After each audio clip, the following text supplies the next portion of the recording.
Cuando el hombre pisó la luna, llevaba un mapa. William Clark dibujó este mapa al trazar la travesía del noreste de Estados Unidos con Meriwether Lewis. Esto es el planeta Venus, y también es un mapa. A través de la historia, los mapas se han utilizado para la aventura y para alertarnos de los peligros. Se realizaban o bien como obras de arte, o bien para planificar las batallas de una guerra. Los mapas también nos sirven de ayuda para llegar a nuestro destino. Los mapas del pasado nos dan una idea de los primeros métodos que se usaron en su construcción. Conservamos mapas de épocas en las que no existían las técnicas de cartografía ni las herramientas actuales. Hoy en día los avances tecnológicos de la informática en el diseño asistido por ordenador nos permiten crear mapas con un elevado grado de complejidad. En ningún lugar están tan demostrados los avances técnicos de la cartografía como en Nueva York. Durante el siglo XX, Nueva York ha generado una energía incomparable, esculpida por la maravilla de los rascacielos, el poder de Wall Street y el miedo omnipresente al crimen. La violencia empaña la grandeza de la ciudad.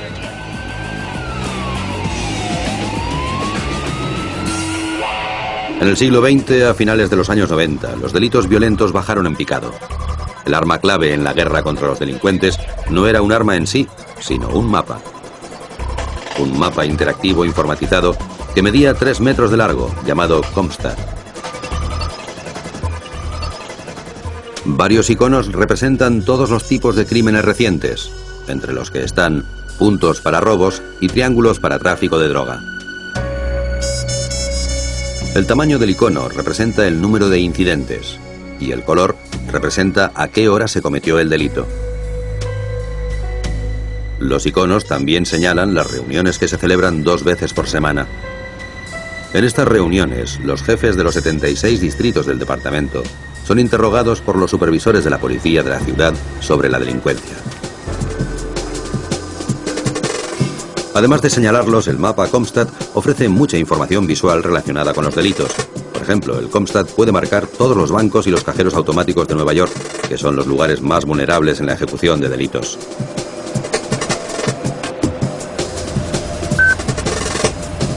Al clicar en el menú de una pantalla, el Comstat muestra otro gráfico importante, la relación entre una serie de robos y los posibles sospechosos.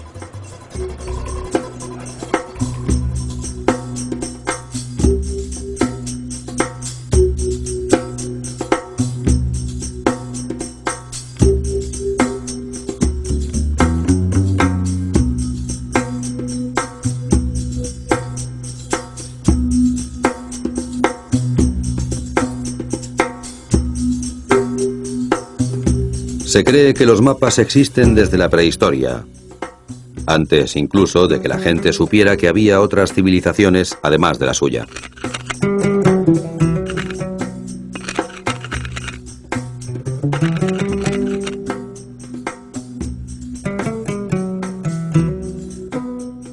Una de las mayores colecciones de mapas antiguos está en la Biblioteca Newberry de Chicago. La colección cuenta con una reproducción de un mapa de carreteras de Roma del siglo I a.C. Originalmente se pintó en pieles de animales y es un pergamino de 4,5 metros de largo. Este mapa muestra la red de carreteras del Imperio Romano, desde Europa hasta el Oriente Próximo y el norte de África. Tiene unas señalizaciones que muestran los puntos irregulares en la carretera e indican un día de camino.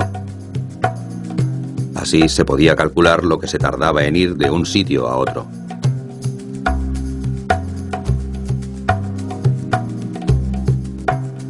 Los mapas romanos de carreteras son el eslabón entre los mapas prehistóricos y los que se basarían en principios científicos. Pero la Edad Media supondría una reducción de la cartografía científica durante siglos.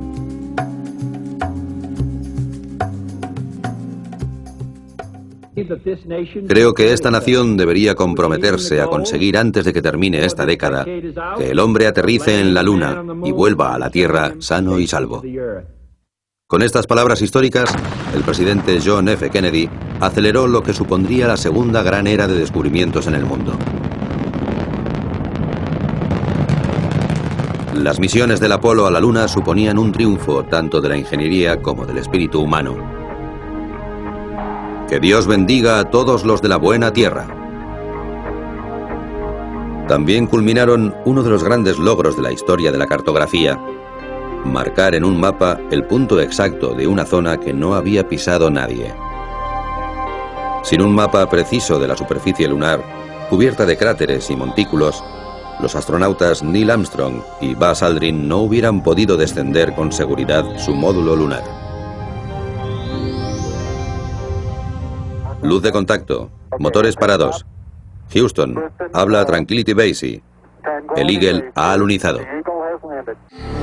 Se han realizado mapas de la Luna desde que Galileo la observó con su primitivo telescopio en 1610. Evidentemente, la potencia de los telescopios mejoró considerablemente en el siglo XX. Pero para encontrar una superficie lisa donde pudiera aterrizar una nave espacial, se necesitaba observar muy de cerca. Se tardaron 5 años en lograrlo y se emplearon 3 series distintas de naves espaciales. Pero la información cartográfica más importante se obtuvo de 5 satélites lunares sin tripulación enviados al espacio entre 1966 y 1968.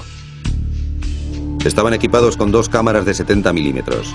Una tomaba imágenes de gran angular para crear un mosaico de la superficie de la Luna. La otra, que tenía un teleobjetivo, tomaba imágenes de alta resolución en los posibles lugares de alunizaje. Los 5 satélites tomaron un total de aproximadamente 1.500 fotografías. Las mandaron a la Tierra electrónicamente y se confeccionaron una serie de mapas. Los astronautas llevaron consigo versiones a pequeña escala de los mapas y los usaron para navegar. Aunque los alunizajes que tuvieron éxito abrieron la puerta a una serie de nuevas posibilidades para la ciencia de la cartografía, se basaban en principios que se habían establecido siglos antes. Entre los años 125 y el 150 después de Cristo, el investigador griego Ptolomeo fue el primero en aplicar principios científicos a la elaboración de los mapas. Escribió sus teorías en un libro llamado Geografía.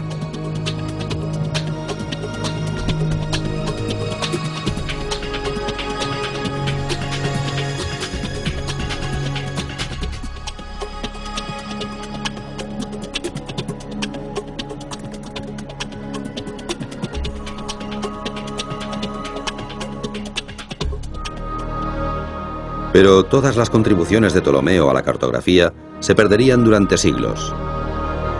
Gran parte de los conocimientos científicos del mundo, incluidos los de Ptolomeo, estaban archivados en la Biblioteca de Alejandría, en Egipto. En el 391, una muchedumbre de cristianos destruyó el edificio y con él su contenido. Al entrar en la Edad Media, la cartografía se asignó a los monjes. De repente, los mapas europeos ya no representaban la geografía, sino la teología. Los primeros mapas de este tipo se llamaban mapas TO. La T simbolizaba la cruz, con los 3 continentes conocidos, Europa, Asia y África a cada extremo. La O era el océano circular que los monjes creían que limitaba el mundo. Los mapas TO se hicieron mucho más complejos y elaborados, pero mantuvieron la perspectiva bíblica. Esta es una copia de un mapa de 1240 que, dada su extensión, se tuvo que pintar en la pared del monasterio de Etzdorf, en Alemania.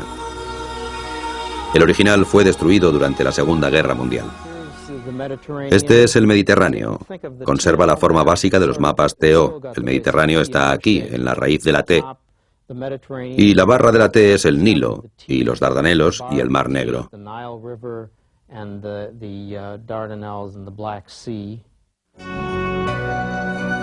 La cabeza de Cristo está en la parte superior del mapa, los pies abajo y las manos a los lados. Cristo está literalmente abrazando al mundo. La ciudad sagrada de Jerusalén está centrada en una zona llamada Umbilicus Mundi, el ombligo del mundo. Además de las tierras conocidas, el mapa también ilustra la localización bíblica del Jardín del Edén. Este mapa del siglo XV, en el que los continentes se llaman Cam, Sem y Jafet, como los hijos de Noé, es uno de los últimos de este tipo.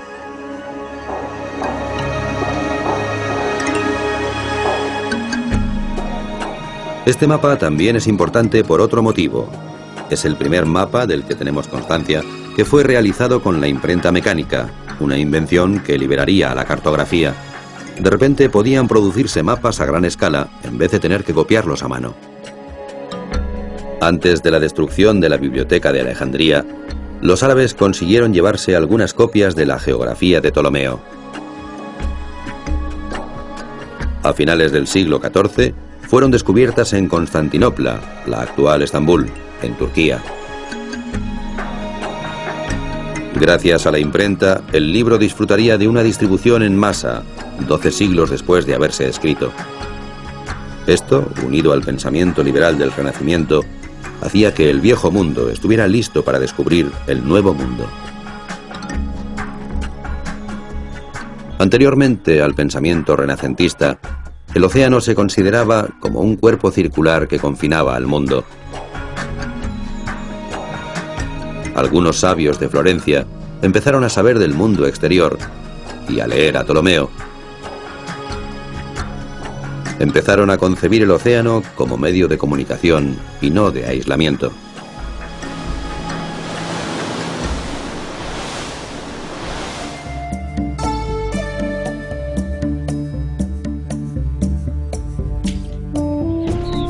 Cuando Colón descubrió América, desembarcó en las Bahamas, convencido de que se encontraba en Asia. Cuando otro explorador, Américo Vespucio, formuló la teoría de que Colón había encontrado un continente nuevo, el conocido cartógrafo alemán Martin Waldseemüller no le puso el nombre de Colón para mayor injuria, sino el de América en honor a Vespucio, y el nombre hizo fortuna.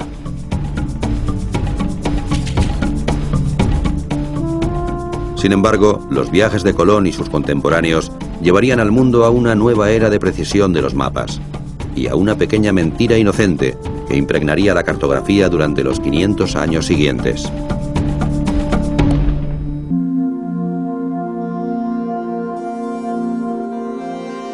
La mentira piadosa más común y más antigua en cartografía se llama Problema de Groenlandia.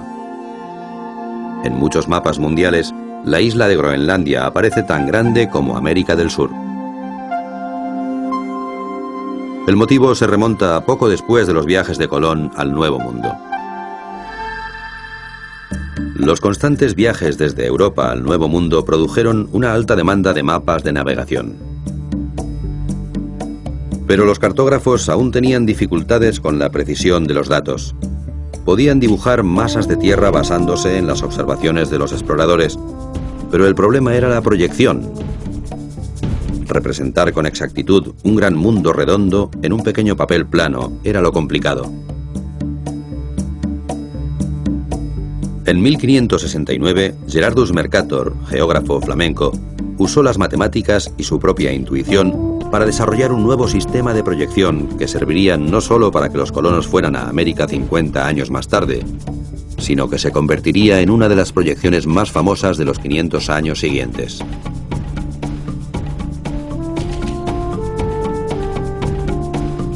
Un siglo después de que Mercator diseñara su sistema de proyección, un cartógrafo italiano llamado Jean-Dominique Cassini fue empleado por el rey de Francia para que hiciera un mapa del país. Tenía que hacerse con una exactitud científica que no se había conseguido hasta entonces. Para conseguirlo, Cassini diseñó un sistema basado en la geometría. Si se conoce la longitud de un lado y dos ángulos de un triángulo, se puede calcular la longitud de los dos lados restantes. Si se hacían mediciones triangulares, no tenía que visitar todos los puntos que recogiese en el mapa. Aunque era una idea muy innovadora, la confección del mapa de Francia era muy compleja y muy lenta. Tardaron 100 años en conseguirlo. A Cassini le relevaron su hijo y su nieto, hasta que finalmente su bisnieto terminó el mapa y lo publicó en 1745.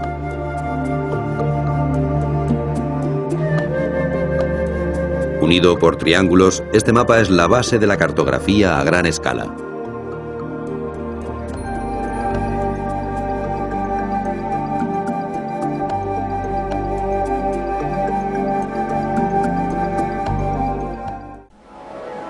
El fabricante de mapas más antiguo de Estados Unidos, la empresa Rand McNally, sigue produciendo mapas de carreteras convencionales, tanto plegables como en formato de libro.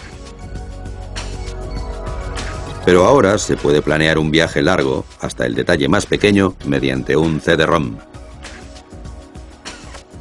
Este producto permite planear un viaje basándose en diversos factores: la oferta de lugares a visitar, el estado de las carreteras o incluso las estadísticas de atascos de tráfico. William Rand y Andrew McNally seguramente ni siquiera soñaban con tales posibilidades cuando montaron una pequeña imprenta en 1856. Cuando Chicago experimentó un boom económico con la industria ferroviaria, estos dos hombres empezaron imprimiendo billetes de tren 5 años antes de la Guerra de Secesión estadounidense. En 1872 ampliaron el negocio imprimiendo horarios de tren de bolsillo. En esos folletos apareció el primer mapa de la Rand McNally. Eran mapas plegables de las principales rutas ferroviarias del país. Mostraban todas las ciudades, las estaciones de tren y las oficinas de correos de cada estado. Pero en 1890 Rand y McNally sacaron partido de otro boom del transporte, la bicicleta. Empezaron a imprimir mapas que señalaban los mejores caminos de todo el país para ir en bicicleta. Al cabo de poco tiempo, la invención del automóvil dio lugar a un nuevo tipo de mapa, las guías para coches.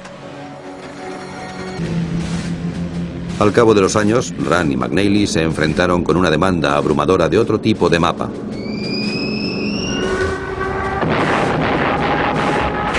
Durante la Segunda Guerra Mundial, los mapas eran cruciales para todos los aspectos de la batalla. El general Dwight Eisenhower utilizó un mapa de proyección Mercator para planear el punto de desembarco en Normandía, para la que sería una de las batallas decisivas del siglo XX, la invasión del Día D de 1944. Adolfo Hitler miró un mapa y se equivocó al predecir que el ataque provendría de otro flanco. Pero desde el principio de la guerra, los estadounidenses que se habían quedado en casa querían información y no dependían solamente de la radio, sino también de los mapas. En 1939, al día siguiente de que las tropas alemanas invadieran Polonia, el stock de mapas de Europa de la Rand McNally estaba agotado. Las máquinas de la empresa trabajaban 24 horas al día para fabricar mapas de la Segunda Guerra Mundial. A medida que los países se convertían en territorios ocupados por los nazis, los cartógrafos iban reflejándolo en los mapas. La producción de mapas seguiría funcionando 24 horas al día durante toda la guerra.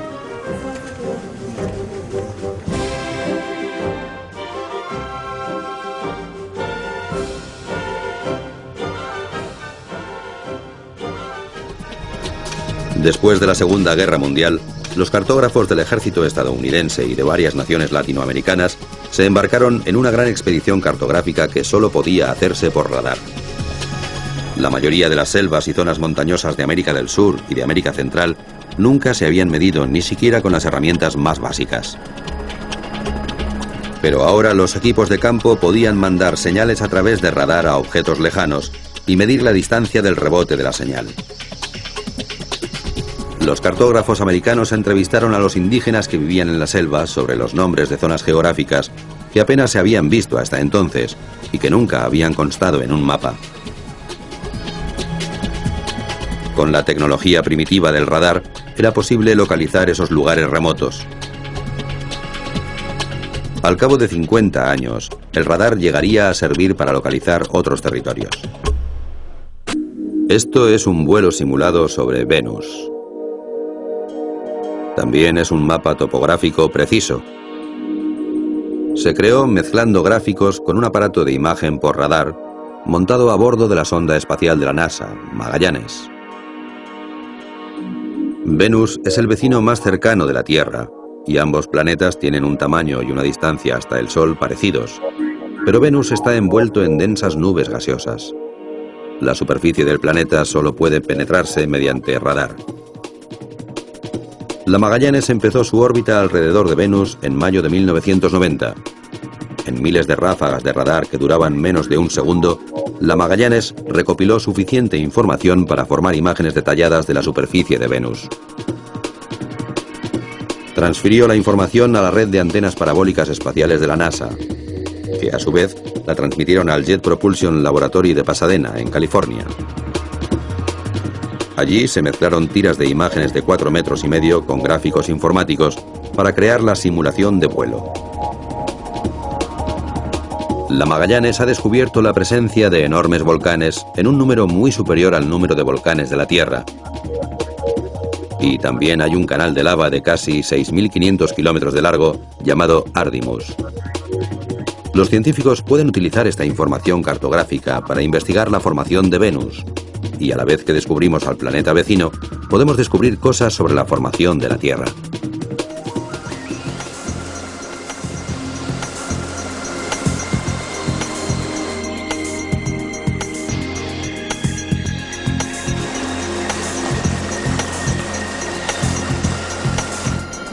Aquí se anotan las catástrofes. El Centro para la Integración de Información sobre Catástrofes Naturales, el CINDI. Está en Reston, en la central de Virginia del Geological Survey. El CINDI estuvo en alerta total en 1993, cuando unas lluvias récord inundaron 31 estados de los Estados Unidos y 3 provincias canadienses a lo largo del llano inundable del Mississippi. Hubo daños por valor de miles de millones de euros. 500 condados fueron declarados zona catastrófica. Hacían falta mapas no solamente para ayudar a las patrullas de rescate, sino también para planear el futuro. Los equipos aéreos de fotografía del Geological Survey salieron a representar los daños en un mapa.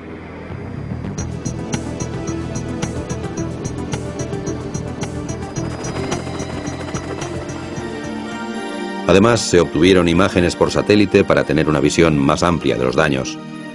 Se mezclan con las fotografías aéreas y con otros datos del laboratorio del CINDI, y los cartógrafos crean mapas generados por ordenador que cuentan algo. Se ve el llano inundable del Mississippi antes de las tormentas del 93. Se ve el aumento radical de los llanos inundables y finalmente la gran erosión causada al retroceder las aguas. Estos mapas, además de ayudar a recuperar el llano inundable, ayudarán a planificar nuevas ciudades y hogares. Estas técnicas cartográficas no solo se emplean durante los desastres.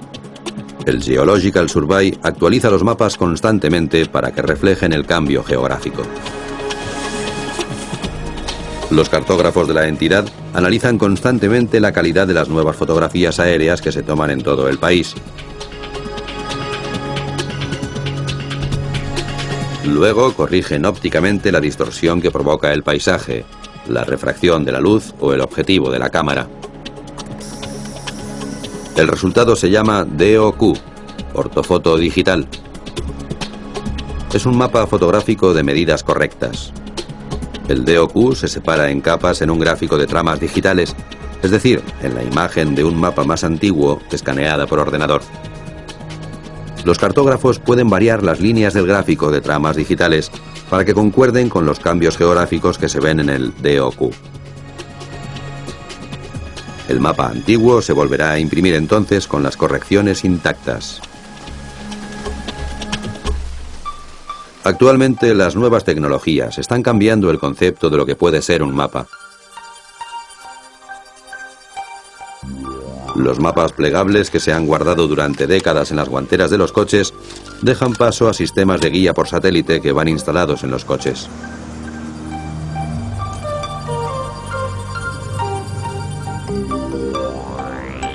Más que un mapa, es una especie de copiloto.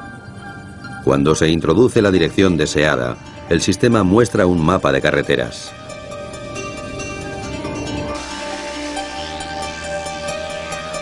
Señala la posición actual del coche, las calles que lo rodean y la dirección que hay que seguir. Cuando el coche está en marcha, la pantalla muestra flechas de dirección fáciles de ver y una voz avisa al conductor cuando se aproxima un giro.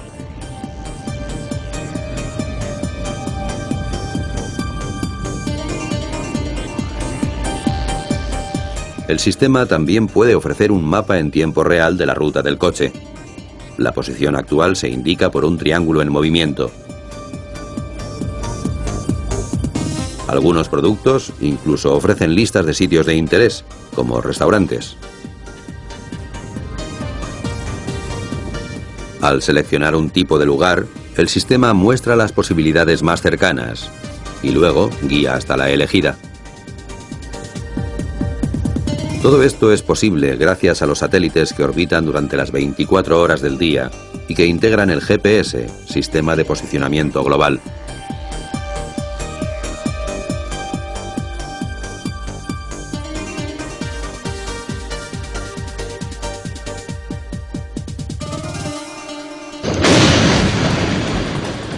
El GPS se desarrolló en 1970 y su efectividad se demostró con creces durante la Guerra del Golfo, en 1991.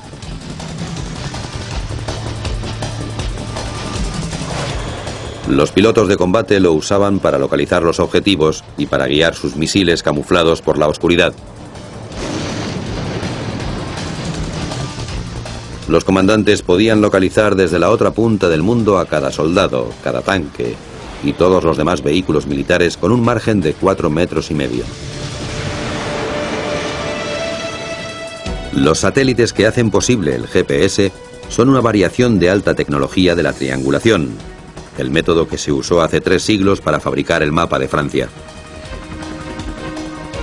Estos satélites orbitan alrededor de la Tierra 24 horas al día y cada uno lanza una señal cronometrada a una zona concreta.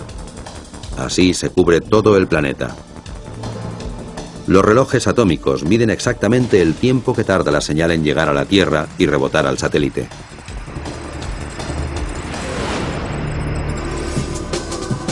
Cuando un receptor terrestre, como el que está instalado en un coche, detecta por lo menos 3 señales, puede analizar su frecuencia y determinar la posición exacta basándose en la latitud, la longitud y la altitud.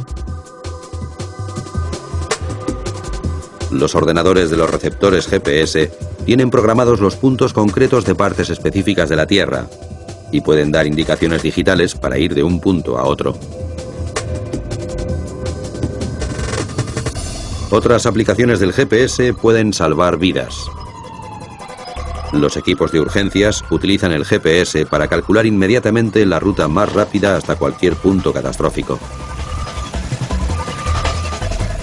Mientras tanto, el GPS muestra mensajes con información gráfica exacta sobre dónde están todos los vehículos de urgencias a tiempo real.